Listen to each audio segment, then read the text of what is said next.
Welcome to our fireside chat without a fire.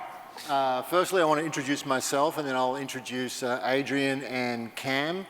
My name is Robert Krohn. I lead engineering for Agile and DevOps products in the cloud. So things like Jira Software, Compass, Bitbucket Cloud, Jira Align, and a few other ones as well. So I'm very happy to be here with Cam and Adrian. First off, Adrian, a few years ago, you were our CISO, Chief Information Security Officer.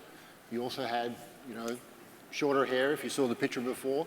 But now, we're working on the update there. You're our Chief Trust Officer. Yep. Tell us about that. What's changed? Is that just a title change? There was a little bit of a title change. There's a little bit more hair, too. But it was a lot more than a title change. It was a realization that it's not enough just to build security into your products in order to attain trust. What we were hearing from our customers is they had a lot of expectations around what we needed to deliver on. We had made commitments around security, around privacy, around compliance. Those are the ones that often get associated with reliability. But there were also expectations that were baked into day-to-day use around performance, around localization, around accessibility, and the list kind of goes on and on and on. And the reality is for our development organization, for our go-to-market organization, it's really difficult to keep track of all of those things. It's really difficult to execute on them and make sure that we don't fail at any moment on one of the expectations that we've set with our customers. And so the core idea of establishing a trust office, and I guess having me head it up, was that we needed to understand all of those commitments and make sure that we could deliver on them. Understand what it was that our customers expected, help shape what those expectations were going to be, and then make sure that we never let you down. And so that's my job, is to never let you down. It's a small task, but we work on it every single day. Okay. So Cam, Chief Revenue Officer, tell us about that and what are you focused on? Making sure Adrian doesn't let you down. I run sales, customer success, and support. Been with the company for a long time. Also had the pleasure of running the marketing team here at Atlassian, but effectively all the customer-facing functions is what I try and help coordinate, and obviously ensuring that our customers can trust us with their data, run their applications in the cloud is one of our biggest efforts. But I do want to take this quick moment. My market team also puts on great events like this, so can I get a round of applause for the events team?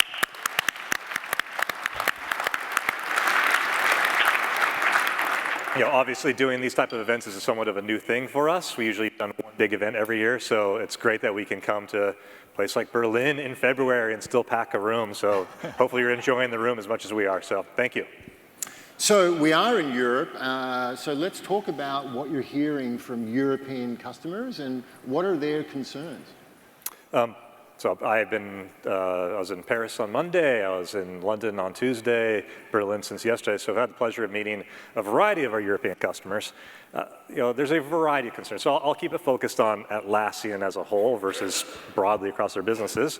But there's largely a lot of change going on in businesses. We came out of COVID, with this massive exploration of new projects, new tools, right? And everyone started trying to say, how are we going to digitally transform? How are we going to operate as a new remote company? Are we going to be remote? Are we going to come back to the office?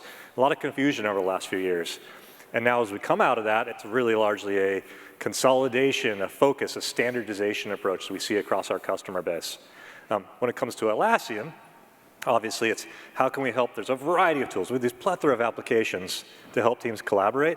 Where does Atlassian fit in that? Not just beyond software development, but in my IT organization or how to help my legal and HR teams. And obviously, as you saw today, we talk about a lot of new innovation in software development. Obviously, there's this big thing going on as well, which is top of mind for everyone, is we did end of life our server products. We mentioned that over 2.5 years ago. And basically 1 year from right now, almost to the day, so February 2024, server will be officially end of life. Now, many of our customers, I'm sure many of you in the room here, have already largely made a decision of choosing either data center or hopefully moving to the cloud and taking on some of that innovation or in different stages of that migration. Many customers, are taking every minute they can, like yourself, to make that choice. And we're largely having conversations with to help you make that choice that makes the most sense from a business strategy perspective, a technology perspective, and obviously a financial perspective. And we love helping our customers through that and trying to make it as easy as possible, knowing that it is a big transition, as well as a big change in our overall relationship going forward. So that's what we're doing, and I'm happy to say is that many customers are choosing cloud, and are successfully migrating and seeing a lot of the new capabilities, taking advantage of them like you saw on stage this morning. So one of the things we can talk about is how much we're investing in R&D around moving our customers to the cloud. So things like ISO, BaFin, GDPR, data residency, audit logs, these are all things that are really important for moving our customers to the cloud. So that's a a big part of our R&D effort. And it's paying off, right? Deutsche Bank, software, Puma, they're all going there. Yeah, my biggest is, we've been pretty clear on this. We will continue to support data center. We've said that for some time. We've done live server. But the bulk of our innovation is going into the cloud.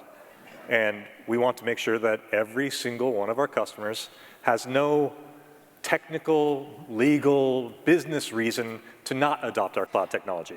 Now, we understand there's always going to be some on-prem footprint. That's fine. It's going to be the nature of it.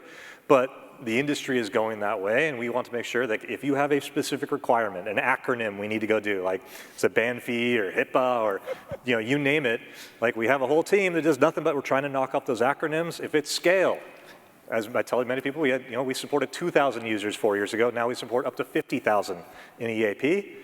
Know the customer today that had 300,000. Okay, we'll get there. So once again, we're trying to eliminate any potential blocker. And if you're running into those blockers, we have many people at Atlassian dedicated to ensuring that they go away and that we hit those commitments to all of you. So that's what we've been focusing on. So from an engineering point of view, I can tell you, we're talking about security and trust. From an engineering point of view, I can tell you we are very focused on security and reliability. And in fact, we have this motto. It's a very simple motto that we use. It's security, reliability, and then everything else. So we focus on making sure that our cloud products are secure, reliable, and performant. We run all of our products in the cloud using DevOps practices. You build it, you run it. So my teams in engineering are monitoring and supporting these products 24 hours a day around the globe. So it's a very big part of our effort and the R&D that we invest in. In addition, we also offer financially backed SLAs around uptime. So this is important for peace of mind. When things go wrong, and sometimes they do, there is some remedy out there. Finally, in terms of the things that we have around our cloud products, we offer administrative controls, and then you've heard earlier today about our open DevOps products, where we offer security built in to open DevOps and Jira software. So it's a very big part of our journey to the cloud. So Adrian, let's talk a little bit about culture. Let's talk about Atlassian culture. How has that evolved around security and reliability in the last few years? Yeah, the culture, building security into your culture is challenging. And I'm not going to avoid that. But I do want to emphasize one thing first before I get into that culture. Robert enumerated a whole bunch of characteristics of the cloud environment that we're building. And there's, I think, a common, almost like dialectic, right? An expectation that somehow the move to cloud is risky. And one thing that gets lost sometimes is the realization that from a security standpoint, from a reliability standpoint, from a trust standpoint, the fact that all customers are running in one environment actually affords the type of scalability around trust that isn't possible in an on-premise deployment, right? We can build incident response processes at the microservices layer, right? We can build out an environment where we're doing testing at a microservices layer, where we can test every piece of data, where we can do trials for deployment of a patch in a small area in a way that simply isn't possible with software being delivered off, on-premise, whether it be data center or server architecture. And so over the long run, it's absolutely the case that the cloud architecture is one that's going to afford us to be able to deliver levels of scalability, reliability, performance that simply isn't possible ever in a data center environment. So that's one of the reasons that we're so excited about the opportunity to improve the overall capability that you're going to have from a trust standpoint in a way that just isn't possible without migrating to cloud. But specifically to think about culture, it's the same basic situation, right? It's when you have a team that's dedicated to delivering the service in its entirety that you can begin to optimize what that culture looks like. One of the challenges that you probably run into in your own environment is your developers are being asked to do too many different things, right? They are expected to think about security, and they're expected to think about privacy. And I can go down the list of all the things that my organization has to deliver. And they don't want to think about any of those things, right? And honestly, I don't want to be dependent upon every single developer in our organization doing that day in and day out, having that be top of mind. I want them to be thinking about how to deliver the new functionality, how to deliver it performance in a way that will satisfy you. And so we have to think about how to build trust into our environment. One of the things that we've developed is something that we call a trust scorecard, right? The basic idea, which was reflected in the Compass demonstration a little bit earlier today in the keynote, is there's lots of things that your developers need to do. Let's aggregate them all in one place. Let's provide good feedback on whether or not the team is doing it. And then let's think about how to create incentives to drive the behavior and increase the level of competence within your development organization around trust over time, right? It's not going to happen overnight. It requires dedicated, ongoing improvement over time. So that's some of the scorecarding that we've built out. We've done things that are pretty industry standard at this point, like having a security champions model where we have individuals within each one of the development teams that focus more and more on security or other elements of trust, and then work with our team that's centralized to make sure that they have the best knowledge and are able to share it with their teammates. One of the things that gets Cameron and Robert and the rest of the folks outside of the trust organization really excited is something that we call red teaming. A red team is a group of people at Atlassian that I guess they technically work for Atlassian, although it doesn't feel that way. They have laptops, they have email addresses that they got off of Yahoo or somewhere else. I don't actually know. They have infrastructure that we provide them on a credit card. It's running on AWS somewhere, and from that location, they act like hackers.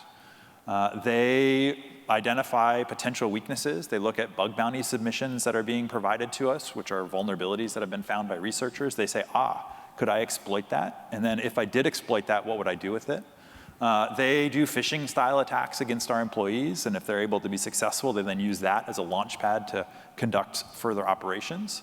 And what that does is ensures that we have a steady stream of very active incidents that are happening.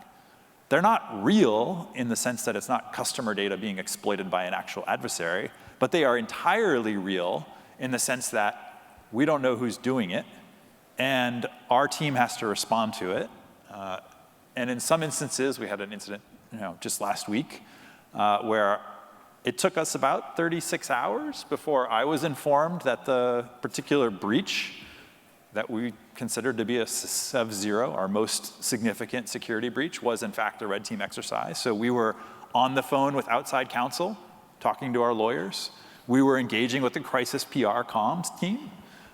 We had decided that our normal crisis comms team wasn't going to cut it, so we were talking to other vendors, right?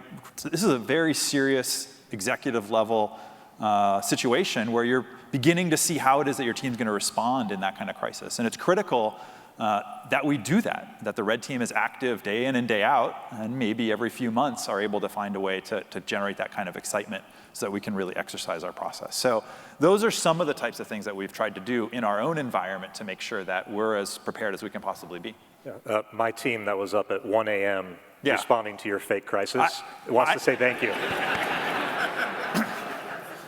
So one thing that you heard there I didn't know it was fake, just to be clear. It was real for you. It was quite real for me. I was told that you remained calm, so we knew it was fake. I'm like, actually, that's the reason I have my job. Is that the more upset I am, the more I represent calm. So one of the things that you talked about were the words incidents and HOTS and SEVs and so on.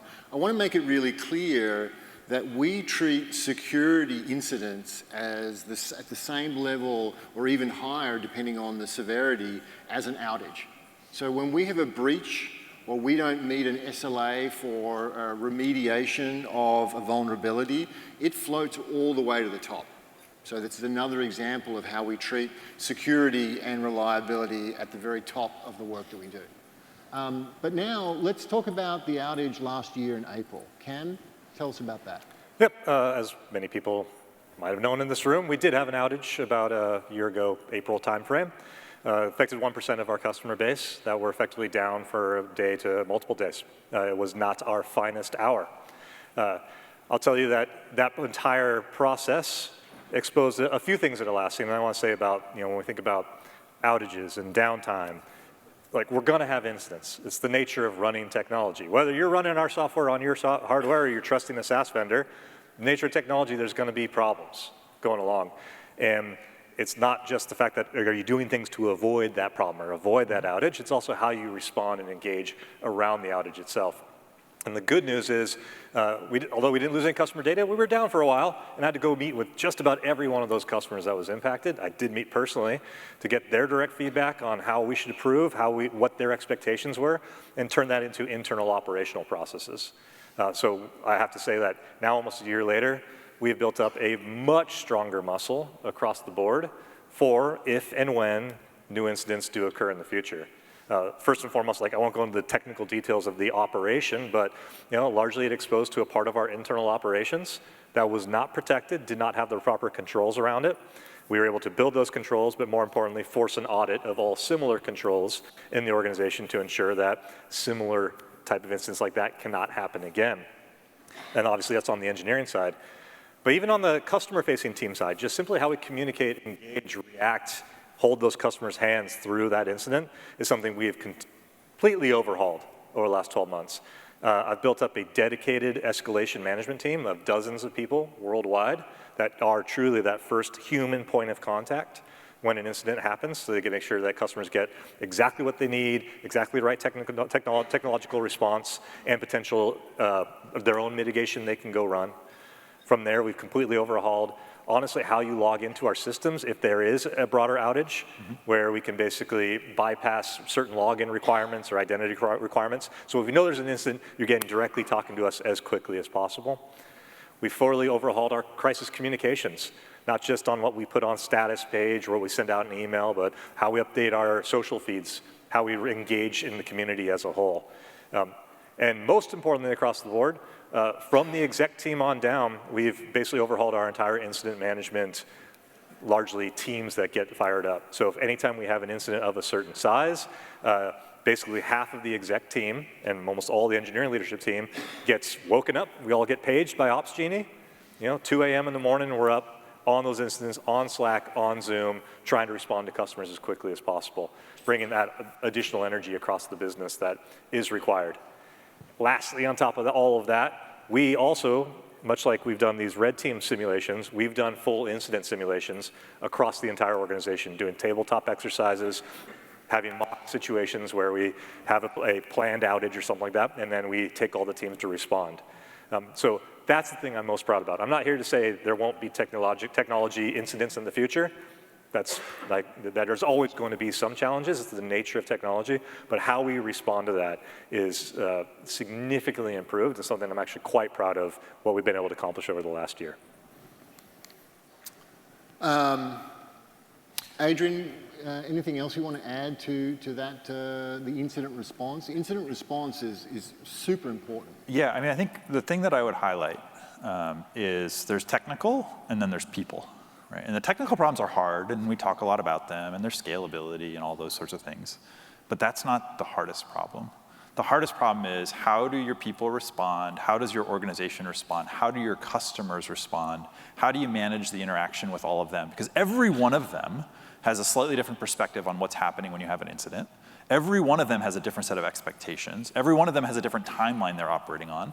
I talked with a customer earlier today that said, within 6 hours, you need to have an update rolled out if it's an externally facing service, which, okay, but I guarantee that there's another customer in here that's going to say, within 2 hours, I expect you to communicate that you've already put that update out. I'm like, okay, well, the two of them aren't going to be talking to one another, so they don't realize that they have a different set of expectations. So it's our job to make sure that we meet every single one of those expectations, and we do it in near real time while the field of battle, as it were, is changing, because we're learning more about what's going on.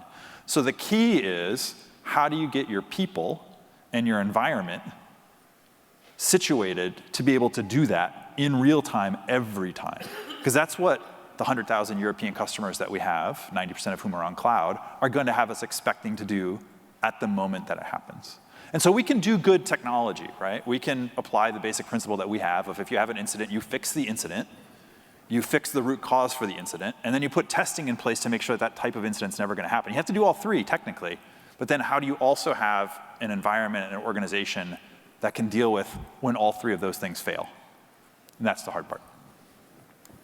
So let me go a little bit into the incident response stuff, because I think that's important. And you talk about real time. It's really important from an engineering point of view for us to be able to respond to an incident within seconds. Within seconds. So when an incident is first discovered by our monitoring systems or perhaps our internal systems support staff or a customer, unfortunately, that sometimes we get inputs from customers, we've got to spool up an incident response team within seconds. And we do that with our internal tools. We do that with JSM. We do that with OpsGenie. We connect to tools like Slack and Zoom. So almost instantly, we've spun up a team, engineering is on it, and one of the things that is interesting for our customers is that we actually publish our playbook of how to do this. And I'm going to be here for the rest of the day. If you want to learn about how we do it in more detail, some of the tools that we use to help you mitigate, even in your own internal incidents of your own products and our products, I'd be happy to talk to you about that because it is something it's a culture, it's a mindset, and you've got to practice, practice, practice. And you got to be willing to accept a little bit of risk. The fact that we publish how we approach incidents, that transparency is scary. The fact that we publish post-incident reviews after an incident has happened, that transparency is even more scary. But what it does is it means that the team is very focused on making sure that they're making good decisions and they're moving quickly. 11 p.m., email from, it wasn't from Scott, it was from someone on his team saying, hey, Scott just got a ransom note from somebody claiming that they have access to some of our financial information. By the way, earnings is next Thursday. PM, 11. Okay, in the next 5 minutes, we have to have a hot spun up. We have to have people in a room. We have to be verifying whether this is legitimate data. We need to be looking across our infrastructure to figure out who had access to it. And we need to be doing that right now because, well, best case, we want to clean it up. Worst case, in an hour, it's going to be public. And then we really got to clean it up. And so you have to be able to move that quickly. Similar situation a year ago. We had a 0-day in Confluence. For those that don't know, Confluence is a product that we make. No, for those of you that you don't know, a 0-day is an instance where a vulnerability begins to be exploited before the manufacturer knows that the vulnerability exists. So we were contacted by a security researcher. They said, we see evidence of a Confluence server that is connected to the internet having been compromised. We believe this is a vulnerability that you don't know about because it's a most recent version of Confluence. We said, oh, yep, verified within about an hour. And we said, we need to disclose that this vulnerability exists so that people can begin to take remediative action. Right? They can maybe take down their Confluence server. That's the worst thing that I ever want to do, is send out a note that says, there's a vulnerability. All we know is it's being exploited. We don't have a patch yet. You should take down your server or data center instance. But that's what we had to do because it was the right thing for us to do to our customers. And then 24 hours later, we're able to say, we have a patch. 36 hours later, we're able to say, oh my gosh, everybody hasn't patched. How can we begin contacting those customers that have not yet patched? Well, we can look on the internet. We can find their instances of the server by scanning through servers that are out there and then reaching out to them in a directed way. So that's the kind of thing that you can only actually do if you've exercised your incident management process and you're ready to move quickly to provide remediation both within your own software stack, as we had to do, but then also for all the users that are out there. So that's the type of thing that we're trying to put in place to make sure that we're providing protection. The other two things I want to add, you saw it this morning, Compass and Open DevOps. Those two tools can also help you shave minutes and seconds in the remediation of an incident because they give you instant access to what's just happened, what's the health of the service, Who's on call? Who's responsible? What's the playbook to actually fix this problem? So seconds and minutes really, really matter. Okay, so we're coming up to the end of time. I think what we're going to do is now do a little, test of our 30-second pitch. Firstly, to you, Adrian, why should our customers trust our cloud? 30 seconds. You can take a minute too if you want. Does it start when I start talking, or?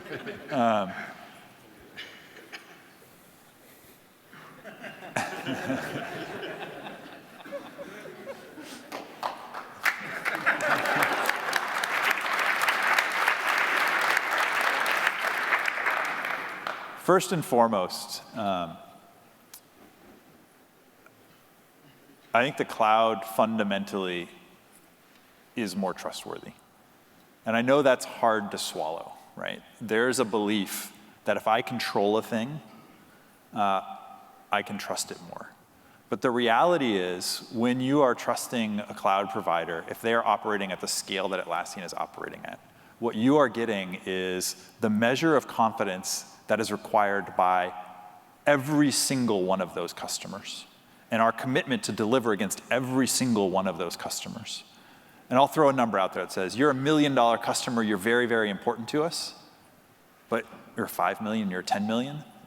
All of our customers demand an immediate response on cloud. So you become what's our current revenue? I don't know, a couple $1 billion customer at that moment. And our commitment to delivering a scalable service, a trustworthy service, a secure service that meets all of the expectation of every single one of those customers is what it is that you get. And you just can't get that by any provider of an on-premise product. Cam? We got Adrian. Mine, I'm not going to repeat what he has. What I'll say is we've been pretty honest about this. Future of our business, future of Atlassian depends on our success in the cloud, our long-term differentiation from a capability perspective in the cloud, and to ensure that we can get each and every one of our customers to move to our cloud, which means they have to trust us. They have to trust us with their data. They have to trust us with us running mission-critical applications. And I've been around this company for a while. That is a completely different relationship than what we've historically had with many of our customers. Many of you, I'm sure, started your relationship with Atlassian by clicking Try Jira off the website and paying $10 for a starter license, right? And that's a much different world than where we're at when we're asking you to run your entire mission-critical applications and allowing us to run them for you. But know that there is no shortage of investment, there's no shortage of focus, and no shortage of teams at Atlassian that are dedicated to making sure that we build that trust. So I'm not asking for it blindly. Test us, reach out, read our content, challenge my teams, tell us the things that make you not trust us, and we'll make sure that we address them in our roadmap, in our systems, and in our documentation. Thank you. And thank you to you.